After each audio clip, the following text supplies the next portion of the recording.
Hello friends, welcome to Neutralife Tamil. இன்றைக்கி நம்ம வீடியோவில் சளி, இருமல், வறட்டு இருமல்லாம் வீட்டில் இருந்தபடியே எப்படி எளிமையான ஹோம் ரெமடிஸை வச்சு போக்கலாங்கிறத பார்ப்போம். அதுக்கு முன்னாடி நம்ம சேனலை சப்ஸ்கிரைப் பண்ணி பக்கத்தில் உள்ள பெல் ஐக்கானையும் கிளிக் பண்ணிக்கோங்க.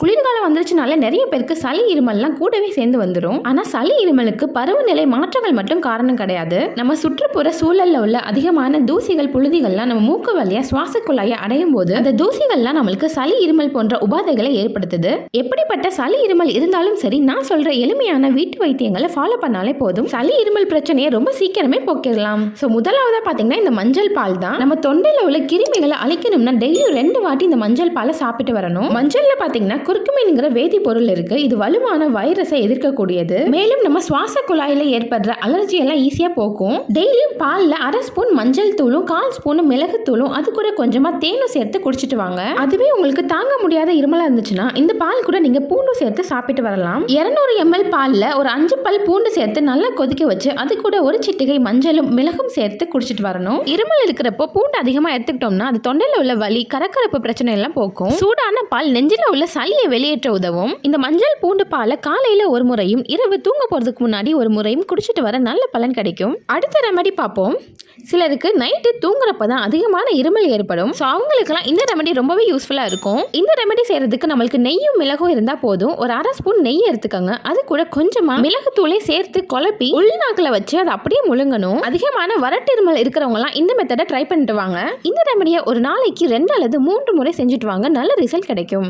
அடுத்த ரெமடி பார்த்தீங்கன்னா இந்த மூலிகை டீ. கடுமையான இருமலை போக்க இந்த டீ நல்ல ஒரு நிவாரணியா இருக்கும். இந்த ரெமடி செய்யறதுக்கு நம்ம எப்பவும் போல குடிக்கிற டீல 1/2 டீஸ்பூன் சுக்கு பொடியும் ஒரு சிட்டிகை அளவு லவங்கப்பட்டையும் 2 கிராம்பும் சேர்த்து நல்லா கொதிக்க விட்டு வடிகட்டி வெது வெதுன்னு குடிங்க. இது நுரையீரல்ல உள்ள பாதிப்புகளை லேசாக்கி நெஞ்சு சளியை மெதுவா குறைக்கும். இந்த டீயை டெய்லியும் மாலை நேரத்துல தொடர்ந்து குடிச்சிட்டு வாங்க, நல்ல பலன் கிடைக்கும்.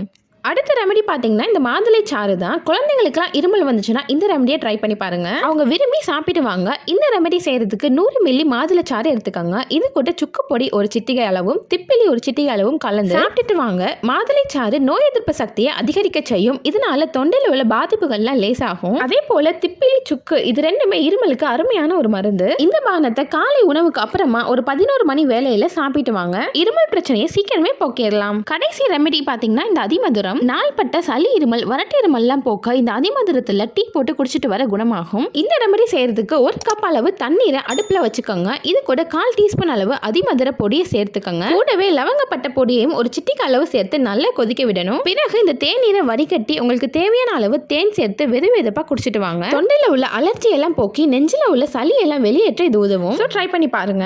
பொதுவா இருமல் நைட்டு தூங்குறப்பதான் அதிகமாயிட்டே இருக்கும். ஏன்னா படுக்கும் போது சளியானது மூக்குல இருந்து தொண்டை பகுதிக்கு போகும். இதனால நம்மளுக்கு அடிக்கடி இருமல் வந்துட்டே இருக்கும். எனவே சளி பிடிச்சிருக்க நேரங்கள்ல தலையணையை கொஞ்சம் உயரமா வச்சு படுத்துட்டு வாங்க. இதனால சளி தொண்டைக்கு போறது குறைஞ்சு இருமலும் உடனே நிற்கும், நல்ல தூக்கமும் வரும். நைட்டு தூங்குறப்போ இருமல் தொல்லையும் இனி இருக்காது.